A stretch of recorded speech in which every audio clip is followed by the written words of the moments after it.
Being arrested was not enough to scare or intimidate these students.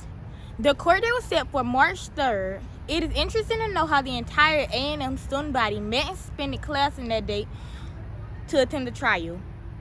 3,000 students, that's crazy. So I guess that was enough reason to have a 2-week postponement. What is crazier is that this biggest single demonstration where A&M and Florida State University students got together to demonstrate. The white students went inside to order the food first, and then the A&M students were going to arrive later. And if they refused service, then they would share with the white students. The group of students were sitting peacefully when the mayor arrived for the second time and asked them to leave. The students refused and marched to the station in interracial pairs to show what they were fighting for, equality. It is incredible how 200 students went to visit the arrested ones, but were refused. The part where the writer describes how a band of white hoodlums armed with bats, sticks, knives, and other weapons came to meet the group heading to Woolsworth was scary, but not unfamiliar. In the last 2 years, we have been experiencing inequality, riots, and violence in our country. We are middle school students, but we are well aware of the inequality some people experience.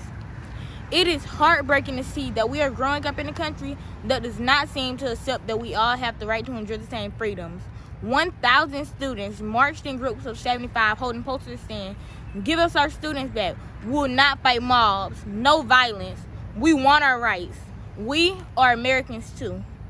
They're bombarded with tear gas, and the police exclaim to Patricia, "I want you."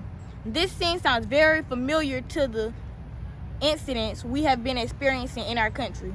People are getting tired of being treated unfairly, and all we want is for everyone to be treated equally. The 11 students arrested went to trial on March 17th. The judge tried to keep race out of the case, but everyone knew that was the main factor. The mayor used the word nigger without any embarrassment or remorse. They were convicted and sentenced to 60 days in jail. 11 of them agreed to go to jail, but 3 ended up paying the fine. The remaining students decided to serve the 60-day-long sentence with the other 7 court members. It is interesting how Patricia was willing to go to jail again to fight for her rights.